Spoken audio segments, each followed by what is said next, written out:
Hi guys, ngayong araw nga ay samahan nyo kami. Dahil malapit na ngang magtag-ulan at matatapos na yung summer, ay susulitin na natin ang ating pag-outing. Kaya nandito tayo ngayon sa Balanga City kasi pupuntahan natin ang pinakamalaki nilang resort na nandito. Nandito na nga tayo sa may All Home. Tapat nito ay ang La Vista Resort. Sobrang dali nga lang itong makita guys kasi along the highway lang siya. At hindi talaga kayo mahihirapan na hanapin siya kasi sobrang bilis niya lang makita.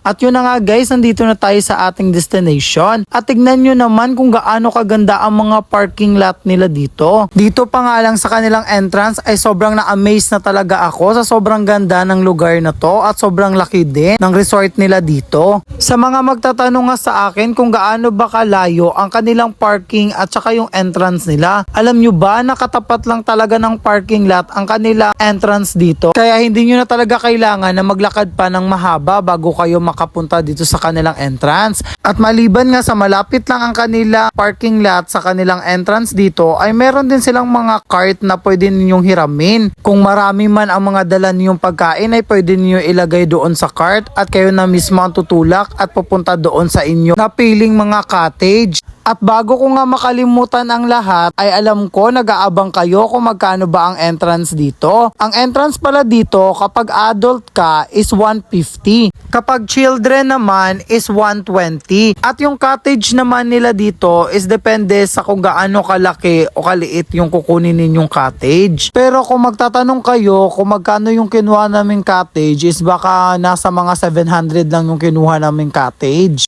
At yun na nga guys, so umpisahan ko nang libutin ang kanilang resort dito at titignan natin kung ano ba ang meron dito sa kanilang resort. Halika kayo at samahan nyo ako. Ngayon pala ay nandito tayo sa swimming pool na pangbata. Ito ay may lalim na 3 feet kaya bagay na bagay talaga mga bata na magtampisaw dito, pero sana gabayan lang natin sila. At pansin na pansin talaga ang ganda ng mga paslide nila dito at halatang halata talaga sa mukha ng mga bata na nag-e-enjoy sila dito sa swimming pool.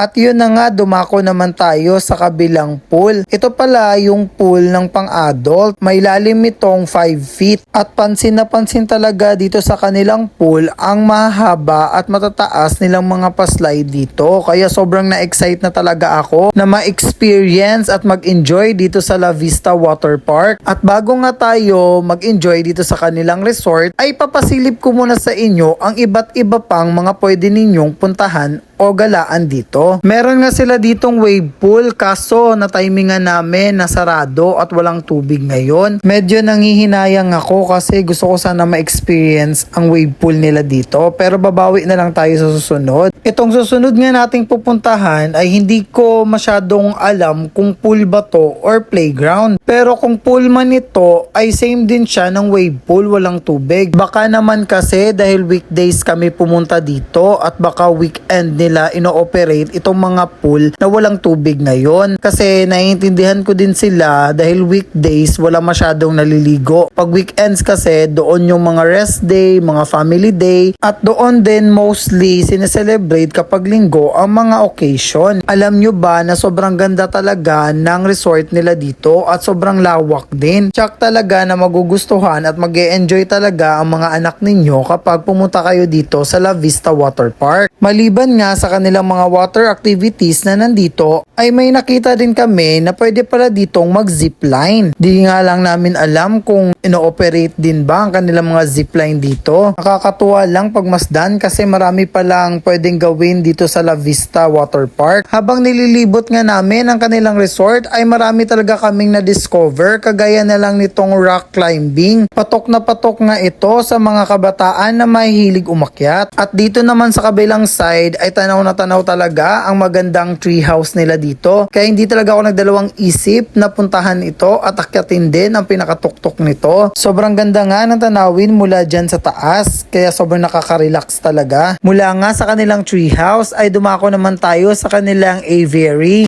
Dito nga ay makikita ninyo ang iba't ibang klaseng mga ibon kagaya na lang nitong mga pikak at meron din ditong mga kalapate at ibang klaseng mga ibon na rin na hindi ko na alam kung anong mga pangalan ng mga ibon na yon. Sobrang lawak nga ng kanilang resort dito at proceed na tayo sa ating next na pupuntahan. Ngayon naman ay itutour ko kayo sa mga cottages nila. Sobrang dami nga ng mga cottage nila dito at sobrang dami din ang pwede nyong pagpilian. Kung gusto nyo naman ng madamihan ay meron silang mga malalaking cottage na nandito at meron din sila kapag konti lang kayo. Ang mga cottage nila dito ay nagdedepende kung gaano kaliit o kung gaano kalaki ang kukunin ninyong cottage. Ang kagandahan sa mga cottage nila dito ay malalapit sa mga puno kaya sobrang lamig talaga kapag gusto niyo magstay sa cottage ninyo ay marirelax talaga kayo. At maliban din sa mga magaganda at malalaki nilang mga cottage na nandito ay meron din sila dito mga villa. Kung gusto niyo nga mag-overnight dito ay pwedeng pwede. Tignan nyo naman kung gaano kaganda ang villas nila dito. Maliban nga sa magaganda nilang mga cottage na nandito, magagandang pool, magagandang mga outdoor activities, ay meron din ditong view deck na pag umakyat kayo ay makikita ninyo ang kabuuhan nitong kanilang resort. At kitang-kita din dito ang kagandahan ng Mount Samat. Sobrang ganda nga ng mga tanawin dito. Kitang-kita talaga ang kabuuhan ng kanilang resort. At sobrang nakaka-relax din sa mata ang mapunong makikita ninyo dito sa taas. At kahit ngayon ko pa nga lang napuntahan ang lugar na to ay sobrang nag-enjoy na talaga ako. At sana kayo din nag-enjoy habang nililibot natin itong La Vista Water Park. Sa lahat nga ng nanonood ng aking video ay pwede kayong mag-comment kung ano ba ang mga na-experience ninyo regarding dito. I-share nyo naman sa amin at para mapag-usapan natin sa ating comment section. At dito ko na lang po i-end ang aking video. Sa lahat po ng hindi pa nakakapag-follow sa aking page ay pwede po kayong mag-follow sa akin para palagi kayong updated sa aking mga ina-upload na videos dito sa aking Facebook page. And again, dito ko na lang po i-end ang aking video. Maraming salamat and keep safe everyone. Goodbye!